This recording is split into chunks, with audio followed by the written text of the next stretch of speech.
আলোচনার এই পর্যায়ে এসে আমাকে অনুরোধ করা হয়েছে যেন আমি সময়ের গুরুত্বের উপর কিছু বলি, এবং সময়ের গুরুত্বের উপর কিছু বলে আমরা প্রশ্ন উত্তর পর্বে চলে যাব ইনশাআল্লাহ আজিজ। সময়ের গুরুত্ব সম্পর্কে বলতে গিয়ে আমি যেটা বলি যে আল্লাহ সুবহানাহু ওয়া তাআলা পবিত্র কোরআনে বলছেন ওয়াল আসর, সময়ের কসম, ইন্নাল ইনসানা লাফি খুসর, নিশ্চয় সকল মানুষ ক্ষতির মধ্যে নিমজ্জিত। কি নিয়ে ক্ষতির মধ্যে নিমজ্জিত? সময় নিয়ে ক্ষতির মধ্যে নিমজ্জিত। ওয়াল আসর, সময়ের কসম, ইন্নাল ইনসানা লাফি খুসর, নিশ্চয় সকল মানুষ সময় নিয়ে ক্ষতির মধ্যে নিমজ্জিত। কেন? সকল মানুষ সময়কে মূল্যায়ন করতে পারে না। সকল মানুষই কোনো না কোনোভাবে সময়কে নষ্ট করে এবং সময়কে নিয়ে ক্ষতির মধ্যে নিমজ্জিত থাকে। আমাদেরকে আল্লাহ সুবহানাহু ওয়া তাআলা যে জীবনটা দিয়েছেন, এই জীবনটার অপর নাম হচ্ছে সময়। এই জীবনটার অপর নাম কি? সময়।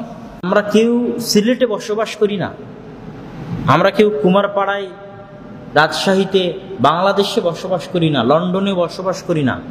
আমরা একটা নির্দিষ্ট সময়ের মধ্যে বসবাস করি। আপনার জন্ম থেকে আপনার মৃত্যু সাল, এই সময়টার মধ্যে আপনি বসবাস করেন। এই সময়টার মধ্যে আপনি পৃথিবীর যে কোনো প্রান্তেই থাকতে পারেন। Mecca, Medina, Kuwait, Qatar, Bahrain, America, London, Bangladesh, Sylhet, Rajshahi, Dhaka, যেখানে ইচ্ছা সেখানে থাকতে পারেন। স্থান ঠিকই থাকে। রাজশাহী, সিলেট 500 বছর আগে, 1000 বছর আগে ছিল, এখনও আছে। তাহলে 500-1000 বছর আগে রাজশাহীতে, সিলেটে যে মানুষগুলো ছিল তারা এখন নাই। তার মানে ওই মানুষগুলো কিসের মধ্যে বসবাস করেছে? সময়ের মধ্যে। ওই মানুষগুলো কিসের মধ্যে বসবাস করেছে? সময়ের মধ্যে বসবাস করেছে। তাদের সময়টা চলে গেছে, তারাও চলে গেছে। আমরাও একটা নির্দিষ্ট সময়ে প্রেরিত হয়েছি। তাহলে আমাদের পুরো জীবনের অপর নামটা কি দাঁড়াচ্ছে? সময়। এই জন্য সময় আমাদের জীবনের সবচেয়ে গুরুত্বপূর্ণ সম্পদ।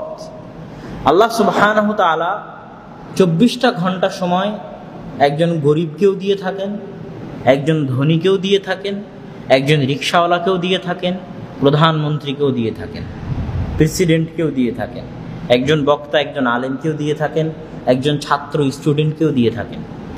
কাউকে 22 ঘন্টার, কাউকে 20 ঘন্টা, এটা আল্লাহ করেন না।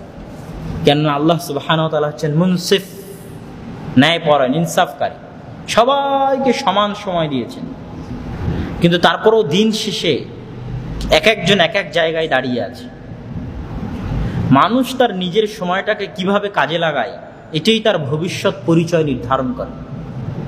মানুষ তার নিজের সময়টাকে কিভাবে কাজে লাগায়, এটাই তার ভবিষ্যৎ অবস্থান নির্ধারণ করে। 24 ঘন্টা সময় পেয়ে একজন রিক্সাওয়ালা রিক্সাওয়ালাই থেকে গেছে, 24 ঘন্টা সময় পেয়ে একজন কোটি কোটি টাকার মালিক হয়ে গেছে, 24 ঘন্টা সময় পেয়ে একজন অনেক বড় আলেম হয়ে গেছে, 24 ঘন্টা সময় পেয়ে একজন অনেক বড় লেখক হয়ে গেছে, 24 ঘন্টা সময় পেয়ে একজন কিছুই করতে পারেনি, পৃথিবী থেকে চলে গেছে। তাহলে প্রত্যেকের নিজের নিজের কাজ, এই 24 ঘন্টা সময়কে সে কীভাবে ব্যবহার করতেছে, এটাই তার ভবিষ্যৎ অবস্থানটা নির্ধারণ করে। এবং সময়কে সঠিকভাবে ব্যবহার করতে পারা, যেটাকে বলা হয় টাইম ম্যানেজমেন্ট, সময়কে সঠিকভাবে ইউটিলাইজ করতে পারা, ব্যবহার করতে পারা। যেমন একটা ইঞ্জিনিয়ারকে যদি বলা হয় যে আত্তাকওয়া মসজিদ এটা 10 কাঠা জমির উপর অবস্থিত, এই 10 কাঠা জমির উপর 10 তলা একটা বিল্ডিং বানাবো, একটা আর্কিটেক্ট ইঞ্জিনিয়ারকে বলা হলে আপনি এমনভাবে ডিজাইন করে দেন যেন এই 10 ডিসিমেলের পুরোটাই 100-100 ইউজ হয় এবং খুব ভালোভাবে, খুব ফুলফিল ইউজ হয়। ঠিক তেমনই আমি একটা ইঞ্জিনিয়ারকে দিয়ে দিলাম যে ভাই আমার জীবনের 60টা বছর সময়, এমনভাবে আপনি ছক আঁকিয়ে দেন, এমনভাবে আপনি রুটিন বানিয়ে দেন যেন আমি আমার এই 60 বছরের প্রতিটা সেকেন্ড সময়কে সবচেয়ে প্রপার ওয়েতে ইউটিলাইজ, ব্যবহার করতে পারি, সবচেয়ে উপযুক্ত ওয়েতে কাজে লাগাতে পারি। তো পৃথিবীর বড় বড় ইঞ্জিনিয়ারেরা বিভিন্ন পরামর্শ দিবে, বিভিন্ন সাজেশন দিবে যে আপনি এই ওয়েতে আগালে আপনার সময়কে খুব ভালোভাবে কাজে লাগাতে পারবেন। এই সিস্টেমে আগালে আপনি আপনার সময়কে খুব ভালোভাবে কাজে লাগাতে পারবেন। কিন্তু সকল ইঞ্জিনিয়ারের বড় ইঞ্জিনিয়ার, যদিও ওই ইঞ্জিনিয়ার শব্দটা মানায় না, কিন্তু সকল জ্ঞানীর বড় জ্ঞানী আল্লাহ সুবহানাহু ওয়া তাআলা, মানব জাতির সৃষ্টিকর্তা আল্লাহ সুবহানাহু ওয়া তাআলা। He knows best. তিনি সবচেয়ে ভালো জানেন যে কিভাবে কোন পন্থায় আগালে মানুষের সময়টা সবচেয়ে বেশি ব্যবহৃত হবে। এই জন্য আল্লাহ সুবহানাহু ওয়া তাআলা মানব জাতিকে, মুসলিম উম্মাহকে এমন একটা গিফট দিয়েছেন, এমন একটা উপহার দিয়েছেন, যেটা মুসলমানেরা যদি চায় সঠিকভাবে ইউজ করতে ওই গিফটটাকে, তাহলে পৃথিবীতে সবচেয়ে সফল জাতিতে পরিণত হবে যারা তাদের সময়টা সবচেয়ে উপযুক্ত ওয়েতে কাজে লাগাতে পারে। সেটা কি? 5 ওয়াক্ত সালাত। আপনি হয়তো হাসবেন যে 5 ওয়াক্ত সালাত আবার কেমনে হয়? জি না, সত্যিই 5 ওয়াক্ত সালাত, আসলেই 5 ওয়াক্ত সালাত। যে কেউই টাইম ম্যানেজমেন্ট নিয়ে গবেষণা করবে, আমি তাদেরকে চ্যালেঞ্জ দিতে পারি, যে কেউই সঠিক এবং উপযুক্ত ওয়েতে সময়কে খুব ভালোভাবে ব্যবহার করার যত পথ পদ্ধতি আবিষ্কার করবে, তার মধ্যে 5 ওয়াক্ত সালাতের চাইতে বেস্ট পদ্ধতি কেউ আবিষ্কার করতে পারবে না। কেন আবিষ্কার করতে পারবে না? 5 ওয়াক্ত সালাত কিন্তু এত সহজ নয়। রাসূল সাল্লাল্লাহু আলাইহি ওয়াসাল্লাম বলছেন যে কেউ যদি টানা 40 দিন 5 ওয়াক্ত সালাত তাকবীরে তাহরিমা, ইমাম যখন আল্লাহু আকবার বলে ওইটার সাথে আদায় করে টানা 40 দিন 5 ওয়াক্ত সালাত, তাকে আল্লাহ নেফাকি এবং জাহান্নাম থেকে মুক্তি দিয়ে দেন। আপনি কি মনে করেন এটা সহজ কাজ? সো টাফ, অনেক কঠিন।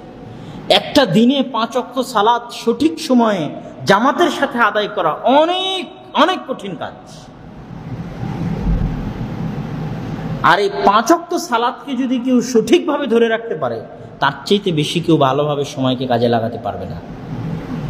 একটা মানুষ যে ফজরের সালাত আদায় করে না, তার অফিস আওয়ার হয়তো 10টায় শুরু হয়, সে 9টায় 9:30টায় ঘুম থেকে উঠবে, তাড়াহুড়া করে জামা কাপড় শার্ট ব্রাশ ট্রাশ করে অফিসে দৌড়।